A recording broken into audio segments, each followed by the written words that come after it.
you ready? All right.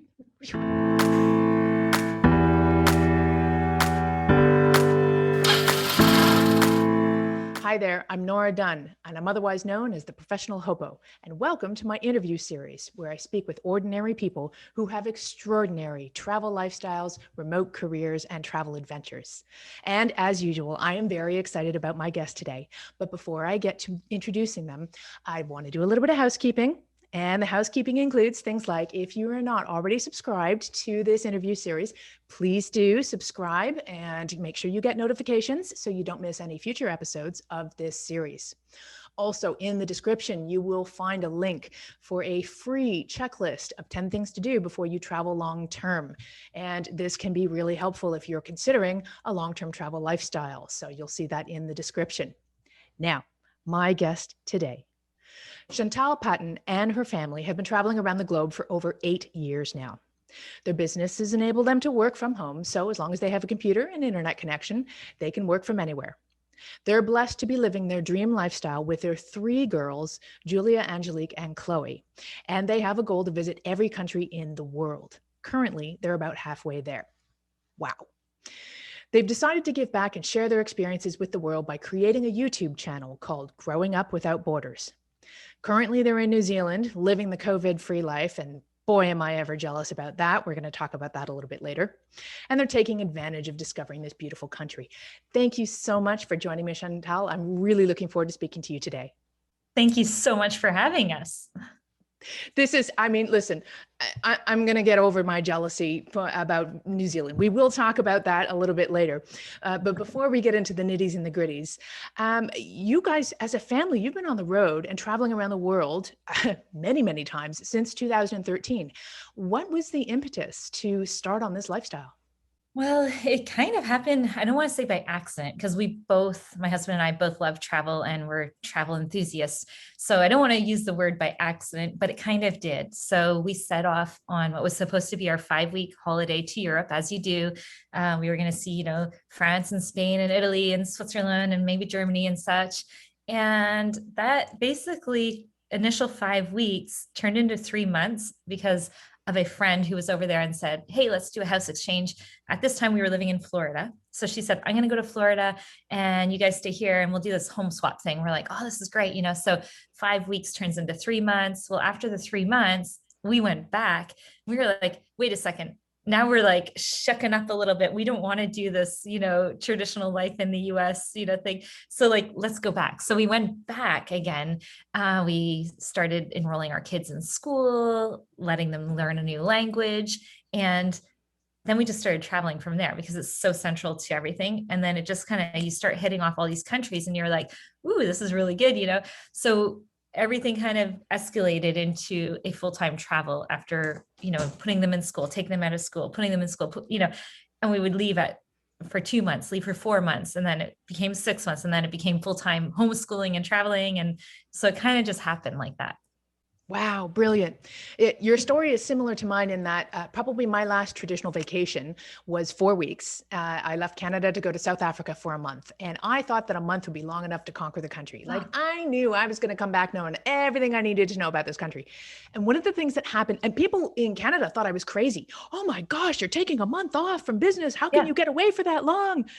And then down there, I got like the opposite kind of questions. People would say, oh, how long, how many months are you here for? And I thought, there are people who do that. There are people who travel for months at a time. So when you got to Europe, did you feel that shift in how people approach vacation and travel? Oh, 100%. Well, in Europe, first of all, they all get their paid vacations. So normally a vacation of going away for a few weeks at a time is completely normal. Whereas back in Florida, people were like, oh my gosh, you guys are going for how many weeks? Like what? And like, you're going on the trip of a lifetime. And then you get to certain countries and it's just normal for people to be traveling around like that. And when you're talking about the continent, let's say of Africa, I mean, we went there for, it was supposed to be, I think a month, I think we planned, and we ended up doing 2 months. Cause there's like, obviously you don't have enough time within 1 month. It just, there's no way. Right. And we did still 10 countries. So we did cover a lot of ground. Yeah. I did one country in a month and it still wasn't long enough. Oh, I get you. Yeah, the drive is crazy. Like we drove all over South Africa too, right? So, oh my gosh. But yeah, I mean, it just there's different perspectives, whether you're coming from Canada, US, compared to other countries who do, they'll take a month off and close their whole business down for a month, and that's just what they do. So yeah.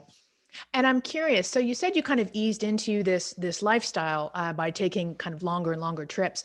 What was the process like when you were living in Florida at the time when you started on this process? Did you have a home in Florida with like stuff in it that you had to decide what to do with while you were gone? It was crazy because we had our house in Canada and then we were Okay. renting a place in Florida. And then we decided to sell our house and put everything into storage as you do. Like, why do you do that? I don't know. And then we did the same thing in Florida, put everything into storage. So at one point we had all these like storage things. And then, in Canada, we had, I think it was like a flood or there was basically it got all wet. And instead of just going through it all because I was away and traveling, I just told my sister, just get rid of it all. Like we literally just got rid of everything we had, which is crazy. And mine is like a box of like keepsakes. So I feel a little bit bad sometimes because I don't have my wedding dress and I don't have things, but literally we just like poof, it just disappeared. But it is a like kind of relief when you become, especially a full-time digital nomad like we are, you could say, although we do feel like we have a home too. You just don't need all that stuff, and you don't need all that baggage that you bring around with you. So I hope that answers the question you just had. I kind of got off topic, but yeah. No, absolutely. And that's one of the things. So one of the crutches that a lot of people have against traveling long-term or full-time is what do I do with my stuff? Yeah. And it is very difficult to let go of stuff. There's a lot of people that say, oh, I like my stuff. I Yeah. couldn't do what you do because of that. And I found it very difficult and yet also very cathartic to get rid of everything. And Yeah. like you, I did feel a huge weight off my shoulders when I knew I had the freedom to go where I wanted, when I wanted. I never did the store. I skipped the whole storage step because my thought was I didn't know if, and I doubted if I would come back to the same city that I originally left from, which is Toronto, Canada. And I thought if I'm storing everything in Toronto, but I go, I get a home base in God, where Timbuktu or Right. even in Right. Right. Western Canada, it just felt like it would be impractical to ship everything Oh, everywhere. of course. And that's really smart. There's one point I would make on this. So a lot of families maybe want to try it, but they don't want to package up because that sounds like a daunting task to like pack up your house and get rid of it all. But we've discovered a website that we use, and this has been our saving grace literally for the last 2 years, and it's revolutionized travel. And basically, it's just home exchanging. So we use a website called Home Exchange, and you can lock everything up in a closet you don't want people accessing if you want, or even a whole room. But we literally will exchange homes, and it's allowed us a cost-effective way to travel, and it's given our kids a sense that they have a home, and for me as well, like we have a place that we can call home. You know what I mean? And I thought this is like a great way to kind of ease into it, or if you don't want to be a full-time digital nomad. Do you still have that home? Do you still do home exchanges? We still do. So we have a flat that we home exchange out, and yeah, so it works out good, and it can be anywhere. So yeah. Wow, perfect. That's the one form of free accommodation that I haven't done. There are 5 forms of free accommodation: volunteering, couch surfing, hospitality exchanges, house sitting, living on Oh yeah. boats. But I haven't done the home exchanges because I never had a home to exchange. So tell me a Oh, little there bit you go. about that. How have you found it? Do you have any quick tips for anyone who's considering a This home is so exchange? crazy. I feel like somebody told us about it like 7 or 8 years ago. And I think we might have like signed up and created a profile. We never used it. I can't believe it. I don't know why. And then only 2 years ago or so, we were in Mexico and we did our first home exchange. And then we met this couple and they were telling us about all the places they've been using their points, because you don't have to do a direct exchange. You can have your place out and then you get points and then you can use those points anywhere in the world. So then we started utilizing it, and the whole community of people using it is just like a different mentality because they're all doing that for years and years, and people respect your home and you respect their home, and we've had no problems at all. And I don't know, it's just like totally changed, because typically we would go into a place and you either Airbnb or you stay at a hotel or you rent out something a little longer term. But I haven't done any of these like workaways or anything like that. We haven't really utilized any of those. But using home exchange, I found that it creates like this community of people, and they'll tell you where to go, and then you're more integrated in that society. So I don't know, it's been pretty cool. Very nice. Now, do you have somebody like a friend or family member who's able to check on the flat in between home exchanges? Days. Yeah, I mean, we just have a cleaning lady that we hire out that goes in and does that. Although people who are staying at your home usually clean it, but you just with especially with COVID and stuff like that. Yeah. So yeah. So even through the pandemic, you have been able to exchange your home? Yeah, yes, crazy enough. A lot have been canceled. But yeah, people are still within the country traveling. A lot of people are still going locally, right? People still want to get out and see their own country because that's all they can do. Yeah, exactly. Right. Well, Yes. and certainly of the very similar thing to home exchanging, and probably one of the most enjoyable forms of free accommodation that I had concurrent to working online, was house sitting. And I used to always say Yes. it's great because you can enjoy the comforts of home, somebody else's Yeah. home, Yes. and it's not it's a way to enjoy a slice of local life, but Yeah. also I found it a great way to get my work done. Now you guys have Uh, online businesses. What do you do for a living? Well, we run managed websites. So we host a lot of company websites. We register their domains and basically do all their online marketing. So we've been running that since 2001. And funny enough, most of our clients are in Canada because that's where we started our business back then. So we still manage and host all those websites. And yeah, that's what we do. And then we run a YouTube channel now on the side. So that's kind of our second baby, if you will. Nice. Well, and you did something that I also highly recommend people do if they're looking at this lifestyle, which is to get the foundations of your Yeah. remote career in Yeah. place before you start traveling. Yeah. Because learning to travel and carving out your travel style is a whole other thing. Yeah, So and not that's having you need to have something, obviously. Some people travel and they'll just take a certain time of their life, let's say a year or a few months, and then they go, and that's fine. But if you want to do it more of a long term, yeah, you need your base and something to sustain yourself. So yeah. there's an extra ingredient to your travel lifestyle that I haven't had to contend with, but I will say many of my readers will use this as the primary obstacle preventing them from traveling long term, and it's children. Now, how old are Yes. your girls? They are now 17, 15, and 12. And when we started, they were 5, 7, and 9. So yeah, it's been quite the ride. Well, I'll bet. And this would add, I mean, there's a lot of things I want to unpack here, but the first one is homeschooling. How does that work? Their homeschool is very tailored to us as a family. So we do have a curriculum that we do follow. We got it from the United States. So, and it's, they're following their traditional math and English and such like that. But when it comes to a whole, like I've just omitted geography out of there and history because they're learning geography as we go, and they're learning history as we go by going to the different museums and meeting the different cultures. And same with languages, they're learning to speak different languages based on where we are. So that whole part of like the world schooling is already taken care of, and then we're using the actual homeschool curriculum to do school. So we try to have somewhat of a schedule, and of course when you're moving around every so often, schedules just kind of go out, like they don't really exist, especially with what we do. I mean, some families are very organized and they would probably keep more of a schedule, and we try to do things like where in the morning we do some of the work and such, but there's a lot of days where we're out exploring a city and filming and stuff like that. And so I just look at that as this is the education that they're having today. They're learning how to make a video, they're learning how to shoot, and different things like that. And they're learning the museum that we're going to, and the whatever, the city, and all those different things, negotiating skills and all those different things that you do when you're traveling. So yeah, that's what we do. It's pretty normal for us right now. And I would say that I chose a curriculum that adapts to our lifestyle as well. So I don't have to be involved in the teaching as much as I do overseeing. So it's all self-taught, essentially. They read a lot and then they go through their questions. So sometimes they'll need my help, but they've quickly figured out there's Google, and Google's usually better than mom. So they'll figure things out on their own, which is good. But yeah, so that's what we do for homeschooling. Now, when they were younger, were they as much of self-starters as they are now, or did you have to No, I to think, watch them more?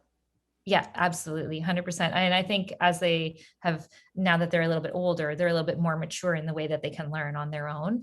Whereas when they're younger, it's definitely more hands-on, definitely in the younger ages. Yeah. When I think of a school day, I think of a school day being 9 to 3 or 9 to 4 o'clock. And that obviously doesn't sound like the type of school day that you have. Maybe you're working mornings or half the day or thereabouts.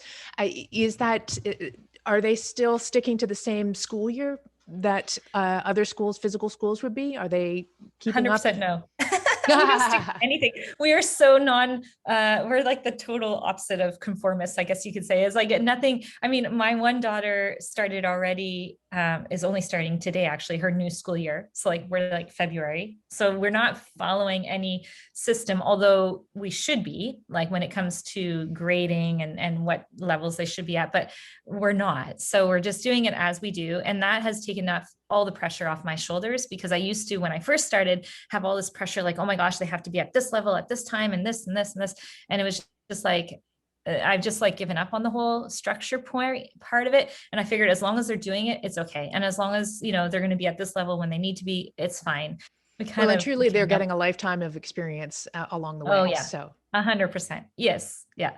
And it's also good to know that homeschooling programs do allow for that. There isn't a strict timeline to that. So the kids can ultimately work to their level. So when they're ready to take an exam, they take the exam, but they don't have to take it by a certain date.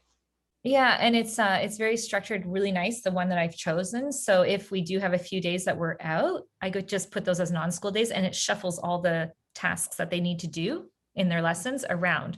So this is really convenient for people like us. One more question about the girls. I remember chatting with some colleagues of mine who they took their kids traveling full time when the kids were younger. But by the time they became teenagers, the kids actually themselves said they wanted to chill out in one place for a while. Perhaps they were looking for some more long-term friendships and relationships and whatnot. How do you guys manage that?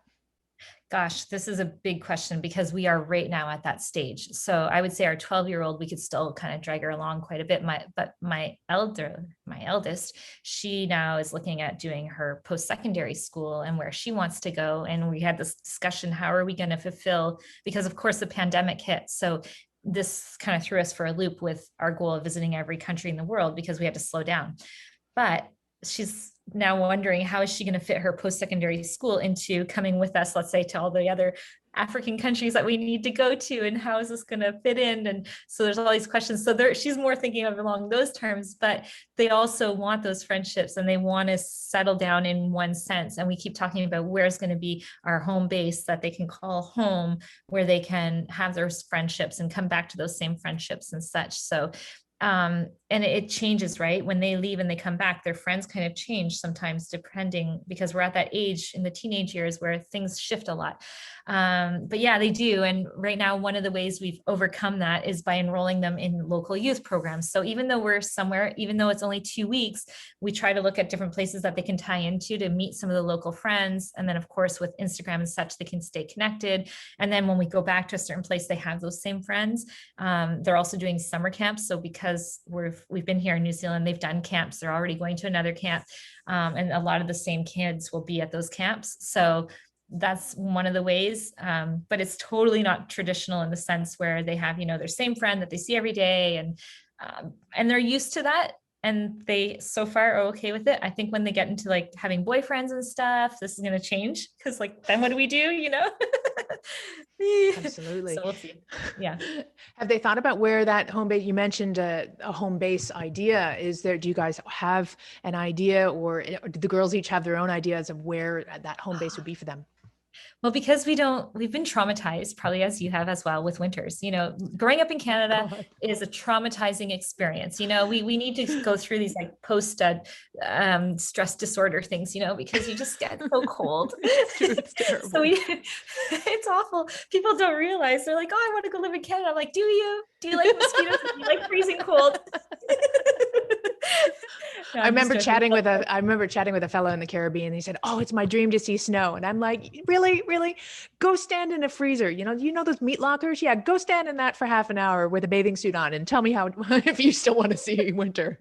Yeah, it's nice. It's nice for a short term, but we have a long, So anyway, so this is a big discussion. We try to skip winters, right? And so we're looking for like, where's our summer home and where's our winter summer home, having a base in two different areas and such. So it's a big discussion that we always have, right? And so this is it. We're on the mission to find that out. Ooh, to be very determined. Exciting. Excellent. Well, I mean, you're halfway through the world, so it's either going to be in this half or the other half. So you've already figured out half the We kind battle. of established it already, but I don't want to say. So stay tuned. Go to our channel in about I don't know, 6 months, and we'll let you know. Ooh, there's a teaser. I like it. Very good. I have this idealistic vision in my head now based on our conversation of how your days go in terms of, because my next question has to do with how do you balance homeschooling and working remotely and traveling and just the tasks of life? Yes. And that seems like a lot. Do you have how do you do it? I think I don't want to say I'm a guru or anything in that. I think we failed it tremendously when it comes to work-life balance. So it's a challenge. So let's just put it out there. Let's say all the cons and maybe all the pros, but it's a challenge to be working from home and have like a stop time. It's a challenge to keep schedules when you're always moving around. It's a challenge to have balance in your life when you're all together all the time. When you talk about having your own space or just having, everything is a challenge. So you try to do as much as you possibly can to make it like normal and zen, if you will, or whatever. So, we're firm to-do list people and writing out what we need to do for the day and things like that, and planning and stuff like that. And I think all that helps. And then I don't know, because we don't really have structure. We don't eat at the same time. We don't go to bed always at the same time, and we adapt to wherever we are. In different countries, we do things differently. So when people ask me that question, I don't know what to answer other than we try to do the same things. Like we try as much as we can to make home cooked meals. We try as much to get our work done, preferably in the morning times. But it's all over the map. So I don't really have like a good answer for that. I don't know. You might be better at this. With a family, there's so many dynamics that come into play, trying to work and not have people interrupt you all the time. Like all those little things are things that you have to learn to manage when you're a family structure being together all the time. And especially when you're staying in like maybe a hotel or different things like that. So I don't know if we've mastered it or we're just function in our dysfunction. I think that's what we do. Well, I believe it's different for everybody. And yes.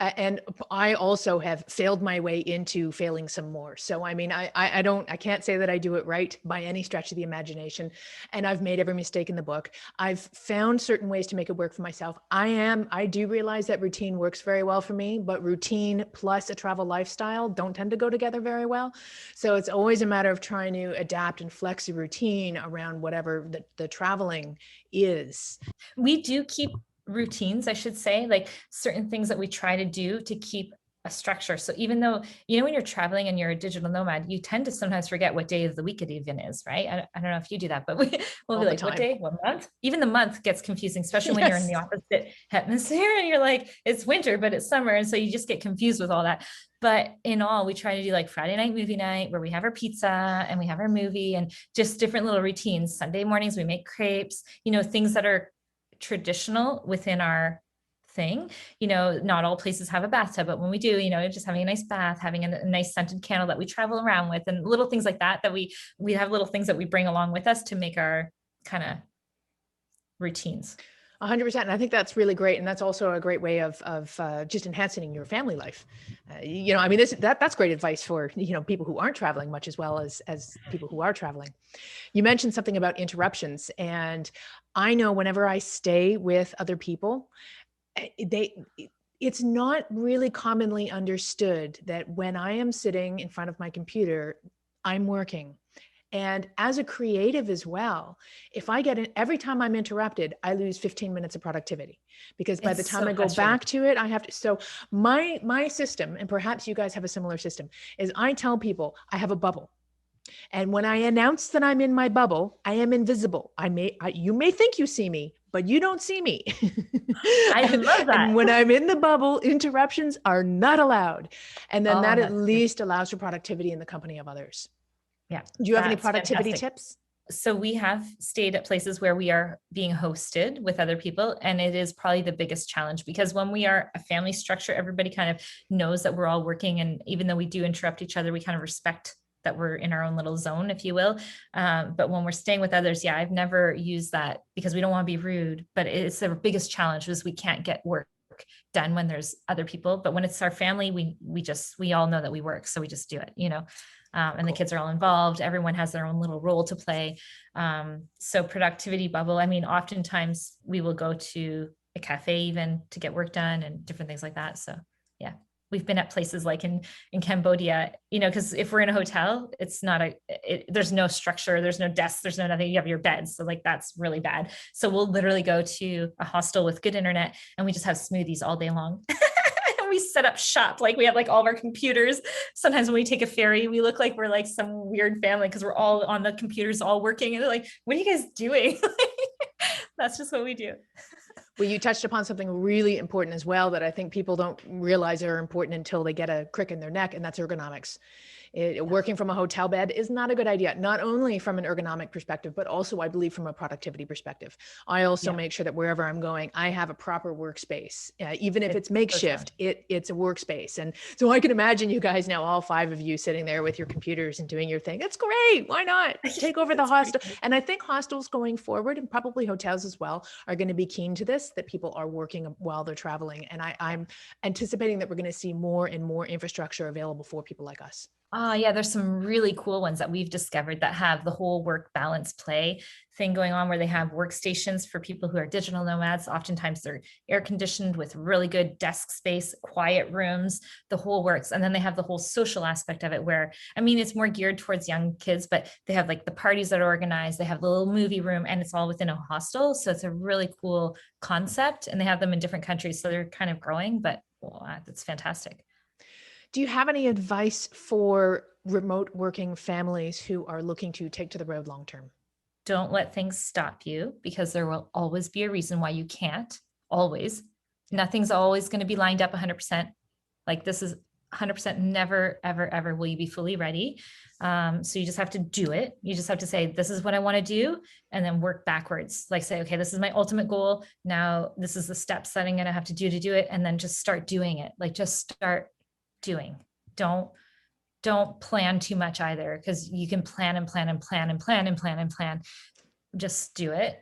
And the plan parting thing will just happen as you go, and things fall into place as they go. Like, there's a lot of times where we shouldn't be where we are, but we are, and it always works out in the end somehow. So I found that to be true.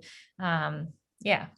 I don't know if you call that like living on the edge or crazy or living by faith or whatever you want to call it, but that's what we do. And it's always worked out. And so, yeah. Your advice is very commensurate with the advice of other people I speak to as well. The hardest thing to do is to get going. You have to just take that first step. You will not know everything you need to know before you go. You will have to learn it along the way. It's like just, you can't teach someone to swim before they've ever been in a pool. Yeah. It's impossible. Yeah. You can't tell them what the water feels like on their skin until they've actually been in it. The bare minimum that I will prepare or plan if I'm planning to go somewhere is I will make sure at least that I have my transportation to that place and I have my first couple of nights of accommodation booked. Yeah. What's your minimum? Yes. So we've done the same most of the time, especially when it's a place we don't know. We don't want to commit to a long-term accommodation. Now doing home exchange might be a little bit different because, you're getting to a home, but oftentimes, we'll just book that first night, 2 nights, whatever it is. We'll scout it all out and then go figure it out, because, you can watch videos, you can read, but it doesn't really do anything. And then when you're there, you get a real feel like, oh, do I want to stay here? Or do I not? So we do the same thing. We don't book anything like, too much in advance until we're like on site. And if you're not doing a home exchange, how do you find longer term accommodation once you're there? So this is interesting. So in the past, we used to just use Airbnb or just like booking.com or different things like that. And then, in Europe, it depends on which continent you go to, right? So in Europe, we used a lot of Euro camps, and we stayed at a lot of like these like really luxurious, it's glamping, if you will. That's been amazing. So I guess it depends on where we go. We stayed in all kinds of things. And now with a YouTube channel, we've done a lot of partnerships with properties and stuff like that. So there's that aspect of it as well. So I would say we've stayed in everything from luxurious 5-star to sleeping in on hay as an experience in Europe. We've done it all. Well, and that begs another question that I meant to ask you earlier in terms of you've got the websites that you run, but you've also got a YouTube channel. In my experience, a YouTube channel unto itself can be a full-time job. So what is the balance? How do you manage between the two different elements of your remote careers? We work nonstop. We do. I don't want to say we're workaholics, but we maybe we are. I don't know. But when you're building anything in life, you've got to give it your all, right? And so we do things like all in. So, and we know it's a long-term thing. So we don't look at a traditional 9 to 5 person who's working a job, might work and then they're like, I'm done, I've done my hours. It just doesn't work like that when you're in business for yourself, at least I find. But you do have to set limits. And the way we've found that the best way to set limits is to meet up with other people. Because when you're with other people, you just don't work. And so because if not, we tend to go, at least I do. So you set up appointments or you set up things that are like going to force you to take time and just be done. But like I said, like our other business, we've established it. We worked those hard hours and did all the work we had to do, and it sustained us. So now we're doing the other thing with YouTube. You put it in, and then it grows. How long have you had your channel? 3 years. I think in May will be 3 years. Yeah. So brilliant. Do you have any advice to someone who's looking at starting a YouTube channel? Don't wait for anything to be perfect. We've done things like completely not perfect when I looked at our past things, but we got started and go all out. You can't give up in everything that you're doing. Right? You just gotta keep going. We're far from being like successful or anything like that, but we've seen success already that we're like extremely happy with and everything like that. And people love it. So it's fun. It's this creative way to share what we're doing with the world. Whereas before we would, for years we were traveling and we kept saying like, how can we make this like into our business, but we didn't want to put our lives out there and have all of our clients see what we do and stuff like that. So we were always reserved, but then our girls were like, we want to do this. And we're like, okay, let's do it. Let's go all in and like, just do it. So that's how it all kind of came about. So, yeah. And do the girls help? Do they do any of the editing or scripting or uploading? Big time. Yeah. That's their kind of like arts department, art class. So they know Premiere Pro. My one daughter knows how to fly a drone. And we're always learning to better ourselves. We always do online classes with everything we do, for everything that's involved with the SEO side of the videos and then the production side of the videos and then filming side of the videos we're trying to better ourselves as we go. But my 2 eldest, they can fully edit a whole video from A to Z, which is pretty cool. And then my other daughter is starting to help with replying because we get a lot of people emailing us now. So it's hard to stay on top of it all. So my youngest, she's actually starting to help reply to people who are sending us messages and stuff like that. So we all kind of play our own little role. Wow. Truly a family business. Yes. I like it. Now, you are incredibly lucky to be of the exclusive few people who, when the pandemic started, managed to find yourself in New Zealand just before the borders closed, which means most people who visit New Zealand only get 3 months there. And you have had automatic visa extensions now. You've been there for a year. I know. What have you gotten up to in the last year in New Zealand? Holy, this is amazing, right? I still have to pinch myself that we've been able to be in this country because it's been phenomenal. And the fact that their government has extended the visas and stuff is we're just so lucky. But we've been able to see so much more than, of course, our anticipated amount of time. And we've seen pretty much the whole country, like all of the South, all of the North, and we just have like a few little spots that we still need to get to. And it's allowed us to film everything and just experience all these different epic experiences that you can only do in a country like New Zealand, because they do some pretty wild and crazy things. My daughter jumped off the Sky Tower and we did like these underground cave Waitomo blackwater rafting, and it's just like, yeah, exactly, we've done some epic things that we wouldn't have been able to do had we only been here. And the people we've met have been phenomenal. The people of New Zealand are so hospitable and friendly and accommodating and relaxed, so we've been able to just connect with that community, and ultimately we've fallen in love with this country, which is not hard to do. I bet at least one of your family members is going to put a vote in for New Zealand as home base. I'm just saying, don't tell me. We're all in. We're all like, yeah, let's do it. It's awesome I can here. imagine. I can imagine. Yeah. This is an incredibly different pace of travel, however, compared to what you were used to. I mean, you went through 98 countries in 8 years, and one of those Yeah. years was a solid year in New Zealand. Yeah. So that's a fairly abrupt change from a fairly fast pace of travel to being in New Zealand. How have you managed? And will you possibly change your style of travel when you leave New Zealand?